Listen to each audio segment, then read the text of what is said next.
America இருக்கிறாங்க இல்லையா, ஏன் இந்த அணு ஆயுத சோதனையில இருந்து வெளியே வந்தாங்க தெரியுமா? தொடர்ச்சியா உக்ரைன்ல 9M729ங்கிற க்ரூஸ் மிசைல ஏவிட்டே இருக்கிறாங்க. இதன் காரணத்தினாலதான் அமெரிக்கா அணு ஆயுத சோதனையில இருந்து வெளியே வந்துட்டாங்க தெரியுமா? அப்படிங்கிறது போல ஆண்ட்ரி ஷேபா அவர்கள் சேமமான பதில் உக்ரைனோட ஃபாரின் மினிஸ்டர் தரப்புல வந்துருக்கு.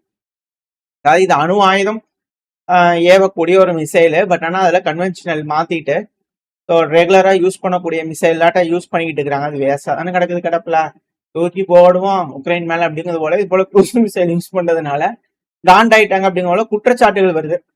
ரஷ்ய தரப்பு வந்து ஏதாவது தெளிவுபடுத்தினாங்கன்னா அடுத்தடுத்து என்ன ஏதுங்கிறது பார்ப்போம். நார்மலா இது போல மிசைல் பூஸ்ட் எல்லாம் சோதனை பண்ணி பார்க்கறது காமன் தானே, இல்லை வெயிட் பண்ணி பார்ப்பேன் என்ன சொல்றாங்க. இல்லை இதுவும் ஃபால்ஸ் பிளாகா அப்படிங்கிறது போல பார்த்தலாம் என்ன ஏதுங்கிறத. அது மட்டும் இல்லாம இதெல்லாம் கூட ஓகே தான். உக்ரைனோட இன்டெலிஜென்ஸ் வந்து பாத்தீங்கன்னா ஒரு விஷயம் சொல்றாங்க பாருங்க.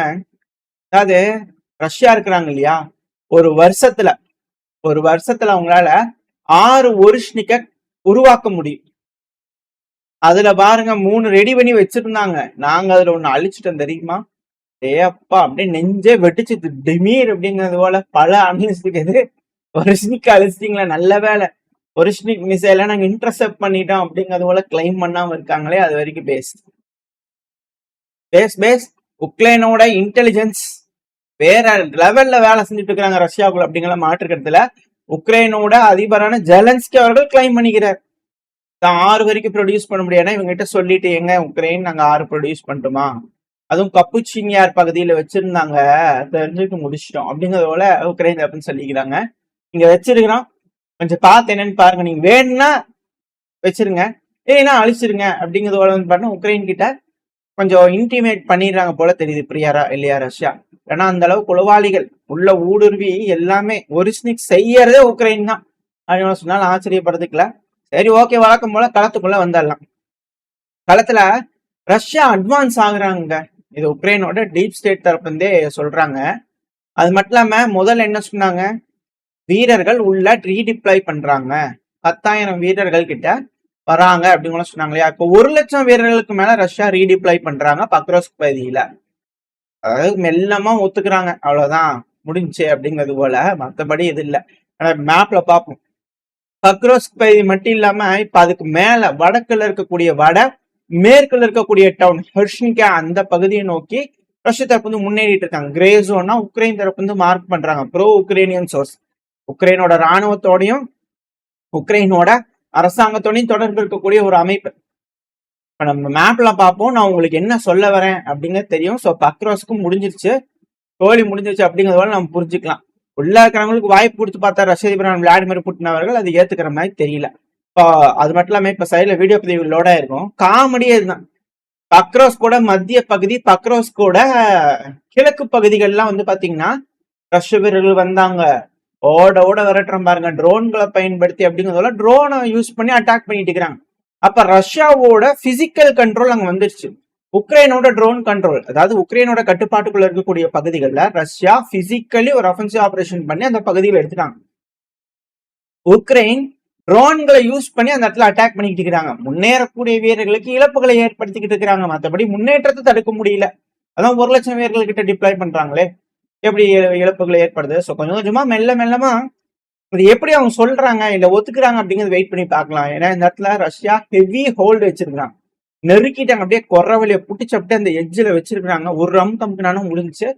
வெயிட் பண்ணி பார்ப்போம் இந்த பகுதியில என்ன நடக்க போகுது. மேஜிக்கா உக்ரைனோட ஃபோர்ஸ் ரொடான்ஸ்கே உடைப்பாங்களா, என்ன நடக்குதுன்னு பார்க்கலாம். இந்த சைட்ல ஹரின்ஸ்கி அந்த பகுதி போயிடுச்சு. மேப்ல பார்ப்போம், நான் என்ன சொல்ல வரேன்னு தெரியும். அட் சேம் டைம் ஜாப்ரோசியா பகுதியிலும் முன்னேறாங்க. ஸோ ரெண்டையும் வந்து பாத்தீங்கன்னா மேப்ல பாத்திரலாம். உக்ரைனோட டொனஸ்க் ஒப்லாஸ்ட், இது தென் கிழக்குல இருக்கக்கூடிய ஒரு பகுதி. இந்த சைட்ல இருக்கக்கூடிய ஜாப்ரோசியா மேல இருக்கிறது டொனஸ்க். ஸோ முதல்ல நம்ம பக்ரோஸ்க்கு பார்த்தோம், பக்ரோஸ்க்கு பார்த்துருவோம். ஏன்னா இந்த பகுதிகளில் 31ஆம் தேதி அடிப்படையில டீப் ஸ்டேட் சொல்லக்கூடிய விஷயங்கள் தான். இப்போ 30ஆம் தேதிக்கும் 31ஆம் தேதிக்கும் உங்களுக்கு வித்தியாசம் தெரியும். ஸோ அதுக்கு முன்னாடி ஸோ எந்த அளவுக்கு ஒரு நாள், இது வந்து 29ஆம் தேதி, 30ஆம் தேதி, 31ஆம் தேதி. ஸோ எந்த அளவுக்கு முன்னேறாங்க அப்படிங்கிறத நம்மளால பார்க்க முடியுதா? இல்லை என்னன்னா இந்த ஏரியா இந்த ஏரியாவை நோக்கி போறாங்க இல்லையா, ஹிரின்ஷிங். ஸோ இது ரொம்ப முக்கியம். ஸோ அடுத்த கட் பண்ணி அந்த இடத்துல வந்து பார்த்தீங்கன்னா ரஷ்யா தரப்பு வந்து முன்னேறாங்க. ரெண்டாவது இங்க ஒரு ரிவர் ஸ்ட்ரீம் இருக்கு. ஸோ அதுக்கு முன்னாடி இருக்கக்கூடிய பகுதிகள்லாம் அவங்க கட்டுப்பாட்டுக்குள்ள எடுத்துட்டு அந்த சைட்ல வந்து பாத்தீங்கன்னா போய் அவங்க கட்டுப்பாட்டுல எடுத்துடலாமா அப்படிங்கிற ரஷ்யா தரப்பு வந்து முன்னேறிட்டு இருக்காங்க. சிட்டிக்குள்ள என்டர் ஆயிட்டாங்க பாருங்களேன். சண்டை நடக்குது அது வரைக்கும். ஸோ அவங்க சொல்லக்கூடிய விஷயம் தான், உக்ரைன் சொல்லக்கூடிய விஷயங்கள் தான். ஸோ ஆல்ரெடி இங்கெல்லாம் ரஷ்யா இருக்கிறாங்க அப்படிங்கிற பிரசன்ஸுக்கான டீப் ஸ்டேட்டே வந்து பார்த்தீங்கன்னா எல்லாம் ஜியோ லொகேஷன் எல்லாம் கொடுத்தாச்சு. இந்த ரீவ் பகுதி எல்லாமே பார்த்தாச்சு. ஸோ அந்த சண்டை நடக்கக்கூடிய பகுதிகள்ங்கிறது இங்கே தான். இந்த ட்ரோன் வந்து அடிச்சதுன்னு சொன்னாங்க இல்லையா, ஸோ வீடியோவில் வந்து ஸோ அது இங்கே நடக்கக்கூடிய விஷயங்கள் தான். ஸோ பார்க்கும்போது உங்களுக்கு தெரியும் கம்ப்ளீட்டாக சர்க்கிள் ஆயிடுச்சு அப்படிங்கிறது இதில் இருக்கக்கூடிய விஷயம். மிர்னோகிரேடுக்குள்ளேயும் ரஷ்யன்ஸ் என்டர் ஆயிட்டாங்க, அங்கே சண்டை நடக்குதுன்னு உக்ரைன் தரப்புலேயே ஒத்துக்கிறாங்க. ஸோ இது இங்கே நடக்கக்கூடிய விஷயம். ஒரு கூடுதல் செய்தியா ஒரு விஷயம் அப்படியே இந்த குஸ்டாண்டினிஃப்கான இதெல்லாம் டொனஸ்க் ஒப்லாஸ்ட் இல்லையா, ஸோ அந்த ஒரு காரணத்தினால இது 30ஆம் தேதி, இது 31ஆம் தேதி டொயின்னு ஒரு கொம்பு வந்து இந்த பகுதியில் வந்து பார்த்தீங்கன்னா முளைச்சிருக்கு. ஸோ நல்லா நோட் பண்ணீங்கன்னா தெரியும், இந்த கொம்பு இப்போ திடீர்னு முளைச்சிடும், அப்படியே அடுத்த ஒரு நாள்ல முளைச்சிருச்சு. ஸோ இங்கெல்லாம் வந்து பார்த்தா ரஷ்யா வந்துட்டாங்க. இந்த பகுதிகளெல்லாம் வந்து பார்த்தீங்கன்னா ரஷ்யா வந்து நடந்து வந்துட்டு இருந்தாங்க. அந்த டைம்ல ட்ரோன்களை யூஸ் பண்ணி அடிச்சாங்க அப்படிங்கிறதெல்லாம் நம்ம இந்த பகுதிகளில் பார்த்தோமா. இப்போ இங்க கொம்பு முளைச்சிருக்கு, கொஞ்ச நாள் கழிச்சு இந்த பகுதிகள்லாம் ரஷ்யா எடுத்துட்டாங்க அப்படிங்கும் போது சொன்னாலும் ஆச்சரியப்பதற்குல இது ஒரு ட்ரை ஜங்ஷன், ரொம்ப முக்கியமான பகுதி T0504. ஸோ அந்த பகுதிகளில் ரஷ்யா தரப்பு ஸ்ட்ராங் பண்ணிக்கிட்டு இருக்காங்க. ஸோ இது எல்லாமே இம்பார்ட்டன்ட். ஏன்னா அடுத்து உங்களுக்கு தெரியும் கிரமட்டாஸ்க் ஸ்லோவியான்ஸ்க், ஸோ அதை நோக்கி போறதுக்காக. ஸோ இதெல்லாம் டொனஸ்க் பகுதியில் முன்னேற்றங்கள் நடந்துகிட்டு இருக்கு. அட் த சேம் டைம் கீழே வந்துட்டோம் அப்படின்னா, அதாவது முதல்ல 30ஆம் தேதிக்கு பேர்ல அப்பதான் உங்களுக்கு தெரியும் நிறைய விஷயங்கள் இப்போ மாறுறது உங்களுக்கு தெரிஞ்சிருக்கும். இப்போ குறிப்பா உஸ்பெனிஃப்கா இந்த பகுதியில் நம்ம எப்போ சொன்னோம் ரஷ்யா உள்ள மத்திய பகுதிக்குள்ள வந்துட்டாங்க அப்படிங்கிறது போல 31ஆம் தேதி இதெல்லாம் பல விஷயங்கள் நடந்திருக்கு. அதாவது இந்த ஏரியால முன்னேறாங்க, இந்த ஏரியால இந்த நோவோ உஸ்பெனிஃப்கா, ஸோ இந்த இடத்துல மார்க் பண்றப்பாங்க. ஸோ இந்த புறநகரங்கள்ல இருந்து லைனா முன்னேறிட்டு இருக்கிறாங்க, ரஷ்யா ஈஸியா முன்னேறிட்டு இருக்காங்க. அட் த சேம் டைம் இங்க இருக்கக்கூடிய உஸ்பெனிஃப்கா, ஸோ இந்த உஸ்பெனிஃப்காக்குள்ள வந்து பாத்தீங்கன்னா ரஷ்யா தரப்பு வந்து முன்னேறி வந்து மத்திய பகுதியை பிடிச்சிட்டாங்க. ஸோ அங்க இருக்கக்கூடிய ரூட் எல்லாத்தையும் பிடிச்சிட்டாங்க ரஷ்யா. ஸோ கீழே இருக்கக்கூடிய நோவோ மிக்கலேவ்கா, ஸோ இதுலயும் கோடாரிமே அந்த ஸ்பேனர் மாதிரி, அந்த ஸ்பேனர் மாதிரி வந்து பாத்தீங்கன்னா இரு முனைகள்லயும் வந்து பாத்தீங்கன்னா ரஷ்யா அப்படியே நெருக்குறாங்க. ஸோ இந்த இடத்துல ஒரு முன்னேற்றம் உங்களுக்கு பாத்தீங்கன்னா தெரியும். ஸோ அதே போல வந்து பாத்தீங்கன்னா இந்த பவலங்காவோட புறநகரங்கள் எல்லாம் ஆல்ரெடி ரஷ்யாவோட கட்டுப்பாட்டுல வந்து கொடியேற்றி காமிச்சிட்டாங்க, அதெல்லாம் பார்த்தாச்சு. பட் இருந்தாலும் இப்பதான் கொஞ்சம் கொஞ்சமா வந்து பாத்தீங்கன்னா மாத்திட்டு இருக்கிறாங்க. ஒரே முட்டாதான் வரைஞ்சு காமிச்சாங்க அப்படின்னா நெஞ்சு வலி வந்துடும் இல்லையா, ஸோ ஆனால் கொஞ்சம் கொஞ்சமா வரைஞ்சு காட்டுறாங்க, அவ்வளவுதான், மற்றபடி இல்ல.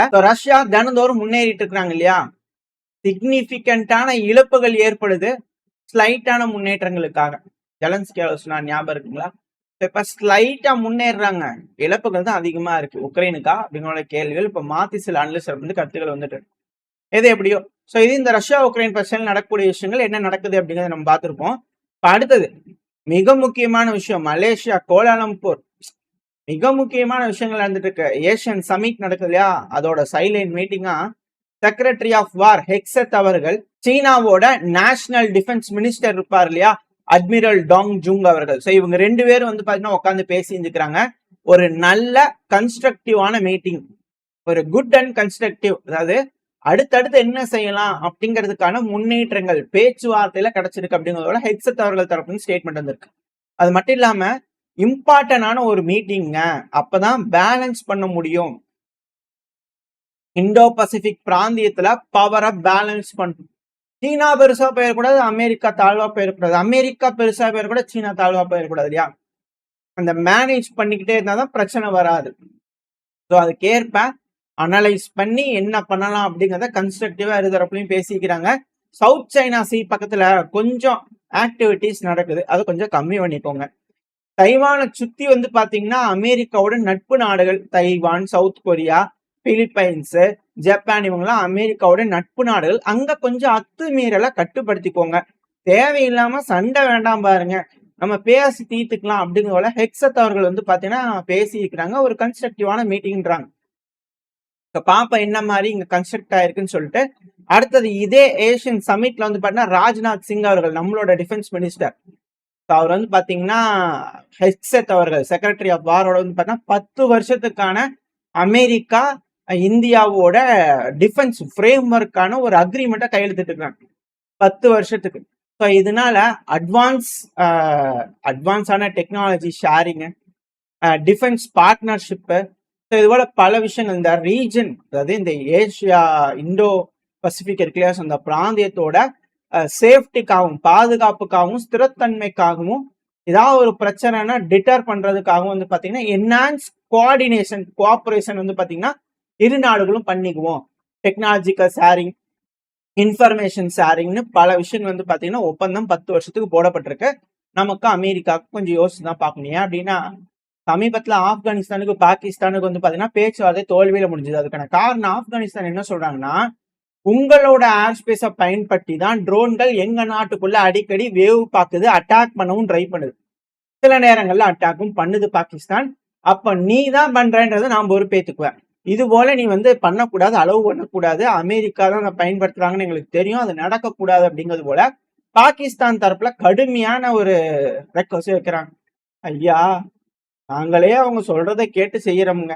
நம்ம அவங்ககிட்ட முடியாதுன்னு சொல்ல முடியுங்களா? உங்ககிட்ட வேணா முடியாதுன்னு சொல்ல முடியும். அமெரிக்கா ஐடில நோன்ற ஆப்ஷன் எங்களால சொல்ல முடியுமா? அதனால அமெரிக்காவோட அக்ரிமெண்ட் போட்டிருக்குது. அவங்களோட ஏர் ஸ்பேஸா அமெரிக்கா எப்ப வேணாலும் பயன்படுத்துவாங்க, எதை வேணா செய்வாங்க, அதெல்லாம் நம்மளால தடுக்க முடியாது அப்படிங்கிறது போல பாகிஸ்தான் ஓப்பனா ஒத்துக்கிட்டாங்க. மிக பெருமளவுல அதிர்வலைவுகளை ஏற்படுத்தியிருக்கு. இவங்க ஆப்கானிஸ்தான் மட்டும் இல்ல, ஈரானையும் பார்ப்பாங்க, அட் சேம் டைம் நம்மளையும் பார்ப்பாங்க அப்படிங்கிற மாற்று கருத்துல. சோ இது சிக்கல் தான். இந்த ஒரு விஷயம் என்ன மாதிரியான நிகழ்வுகள் இங்கெல்லாம் நடந்திருக்கலாம் அப்படிங்கிறது போல யோசனைகள் வந்துகிட்டு இருக்கு. ஸோ இதனால அமெரிக்கா ஒரு ரிலையபிளான பார்ட்னரா அப்படிங்கிறது ஒரு கேள்விதான்.